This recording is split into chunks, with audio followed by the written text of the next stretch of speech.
आप लोगों की तरफ से कोई सवाल? 30 दिसंबर को महत्वपूर्ण बैठक होने वाली है, उसमें आप शामिल होंगे, क्या कुछ रहेगा?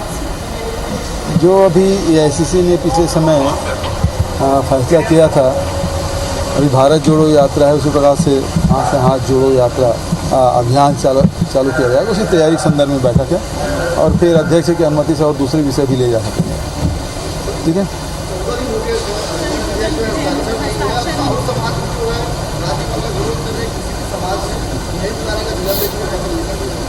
राज्यपाल कह रही थी कि चाहे जो भी हो जाए मुझ पर कोई दबाव काम नहीं करेगा, मैं वही करूँगी कि मुझे ठीक लगता है और नियम प्रक्रिया के तहत करूँगी, राजनीति नहीं करूँगी। सर, उन्होंने इस पर ये लिखा है कि जो 58% का खर्च हुआ है वो 73% का खर्च ना हो, इसलिए मैं ये 10 दिन को बस मांगूंगा। देखिए, उसे वो अधिकार है ही नहीं। उसको जो विधिक सलाहकार है वो गलत सलाह दे रहे हैं। और शुरू में जो बात हुई थी वो बिल्कुल ठीक हुई थी। राज्यपाल जी ने क्या कहा था, जैसे विधानसभा से प्रस्ताव पारित होता है या अध्यादेश सरकार लाती है, मैं तुरंत हस्ताक्षर करूंगी। तो आरक्षण कोई एक वर्ग का नहीं होता, आरक्षण में सारे वर्गों के लिए होता है, सारे नियम होते हैं। क्या ये बात राजभवन को पता नहीं? और जब हो गया तो क्यूरी किससे कर रहे हैं? विधानसभा से बड़ा हो जाएगा कोई विभाग, तो विभागों से जानकारी ले रहे हैं। विधानसभा से कोई पारित होने के बाद विभागों से जानकारी नहीं ली जाती। और कुल मिला के ये है कि भारतीय जनता पार्टी के हाथों राजभवन के द्वारा सब खेल हो रहा है और ये ठीक नहीं है। पहले कुछ स्टैंड था, अब वो धीरे धीरे स्टैंड बदलते जा रहा है। फिर बोले मैं तो केवल आदिवासियों के लिए बोली थी, तो आरक्षण केवल आदिवासी के लिए नहीं है, आदिवासी के लिए तो है ही। 20% था, उसको 32% हम लोगों ने किया है। लेकिन उसके साथ साथ पिछड़े वर्ग का है 12%, हमारा अनुसूचित जाति का है उसे 13% किया गया, पिछड़े वर्ग का 14% था उसे 27% किया गया, EWS के लिए पहली बार 4% उसे प्रावधानित किया गया है। तो आरक्षण की पूरे प्रक्रिया है।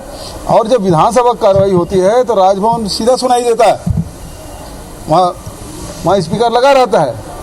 तो क्या सारी प्रक्रिया के बारे में जानकारी नहीं थी राजभवन को? तो केवल ये भारतीय जनता पार्टी के हाथों में कठपुतली बने हुए हैं राजभवन के अधिकारी, और उस प्रकार से उनके निर्देशों पे काम कर रहे हैं जो इस प्रदेश के हित में नहीं है। राज्यपाल जो है प्रधानमंत्री, राष्ट्रपति और गृह मंत्री से भी मिलने जा रही है, समय मिल गया है। अच्छी बात है, जाना चाहिए। संवैधानिक प्रमुख है, उसे मिलना ही चाहिए। लेकिन इस मुलाकात को कैसे देखते हैं? क्योंकि बात जो की है राष्ट्रपति से मुलाकात होती है, प्रधानमंत्री से अब मुझे बात नहीं हुई, किस विषय पे बात हो रही है? मुलाकात हुई, अच्छी बात है। जब सुप्रीम कोर्ट के जो गाइडलाइन है 50%, तो वो तो अब वो अनरिलेवेंट हो गया, अप्रासंगिक हो गया कि नहीं हो गया? जब उसको आपने EWS को 10% जैसे दिया तो 50% से एक्सीड हो गया, तो वो प्रासंगिक कहाँ रहा? 60% खुद कर लिया। भारत सरकार ने खुद 37% पिछड़े वर्गों को दिया है, तो राज्य सरकार यदि पिछड़े वर्ग 27% दे रहा है तो गलत क्या है? और भारत के संविधान में जो व्यवस्था है कि अनुसूचित जाति जनजाति की जितने जनसंख्या उसके प्रतिशत के अनुसार आरक्षण होगा, तो वही तो हम किए हैं। और भारत सरकार ने कहा कि EWS के लिए 10% तक, तो हमारे यहाँ जनसंख्या हमने हेड काउंट कराया, उसमें 3.5% आया, हमने 4% दिया है। तो हमारे तरफ से कोई गलती हुई नहीं है। जब वो सुप्रीम कोर्ट के जो गाइडलाइन है, इंदिरा साहनी जो फैसले हैं, उसमें उसे वैसे ऊपर हो गया, नंबर 1। नंबर 2, इंदिरा साहनी जो जजमेंट है उसमें लिखा गया है राज्य सरकारें यदि विशेष परिस्थिति हो तो आरक्षण बढ़ाया जा सकता है। तो हमने यहाँ की जो स्थिति क्या है, 40% लोग गरीबी रेखा के नीचे रहते हैं, 44% जंगल है, वहाँ वैसे लोगों को जो सुविधाएं मिलनी चाहिए वो नहीं मिल पा रहा है। नक्सल प्रभावित क्षेत्र रहा है, 3000 स्कूलें बंद कर दिए। तो लगातार जो आम जनता को जो सुविधा मिलना चाहिए उसमें लगातार कटौतियाँ होती रही है विभिन्न कारणों से। तो अब राज्य सरकार यदि चाहती है इन कारणों से कि उनके जीवन स्तर ऊपर उठाया जाए और आरक्षण का लाभ मिले, तो उसमें गलत कहाँ है? और विधानसभा में भारतीय जनता पार्टी से समर्थन किया, अब कैसे बाहर विरोध करेंगे? तो इसके दो मुंह हुए। विधानसभा में कुछ कहते हैं, बाहर कुछ कहते हैं, करवाते कुछ और हैं। ठीक है। राज्यपाल कह रही थी कि मुख्यमंत्री बताया कि ऐसी क्या विशेष परिस्थिति लग रही है जिसमें आरक्षण आपके इतने साल हो गए राजभवन में रहते, राज्यपाल के रहते, बस्तर गई, सरगुजा गई, सब जगह घूम रहे हैं। क्या वहाँ पिछड़े वर्गों की स्थिति उस प्रकार से नहीं है? उसके जीवन स्तर में कौन सा बदलाव आ गया? वैसे भी ये एक फसली राज्य है, कोई दूसरा फसल तो होता नहीं, और इसलिए उसके जीवन स्तर ऊपर उठाने के लिए हम 2500 रुपये में धान खरीदने का फैसला किया, ऋण माफ़ी करने का फैसला किया, चावल 35 किलो दे रहे हैं, बिजली बिल आधा दे रहे हैं।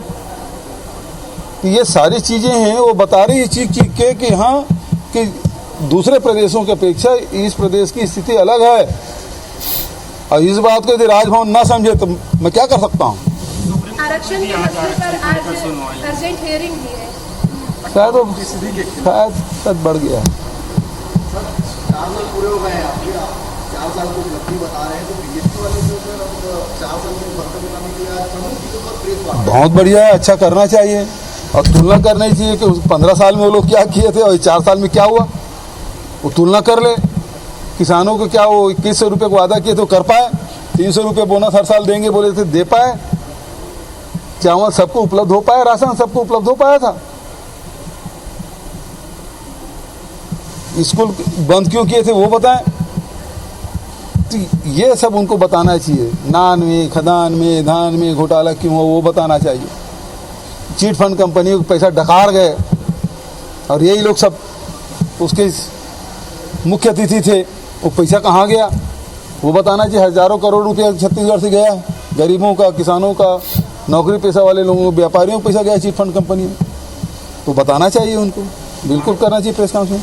यात्रा को 100 दिन पूरे हो गए हैं, क्या परिवर्तन अब तक दिखने को? देश में बड़ा परिवर्तन आया है, क्योंकि महंगाई, बेरोजगारी और जो समाज के बीच में जो खाई पैदा कर दिया गया था, हिंसा और घृणा और नफरत दिमाग में भर दिया गया था, अब उसमें परिवर्तन है। लोग अब सोचना शुरू किए कि नहीं, देश का असली मुद्दा महंगाई और बेरोजगारी है, हमको उसमें एक साथ खड़ा होना है।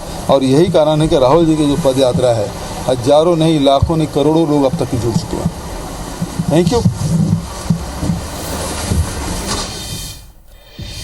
चलिए, तो आपको बता दें कि महासमुंद में भेंट मुलाकात कार्यक्रम से वापस लौटे हैं छत्तीसगढ़ के मुख्यमंत्री भूपेश बघेल। कई सवालों का उन्होंने, मीडिया के सवालों का जवाब दिया। आरक्षण मुद्दे पर उन्होंने कहा कि जानबूझकर इसे टाला जा रहा है।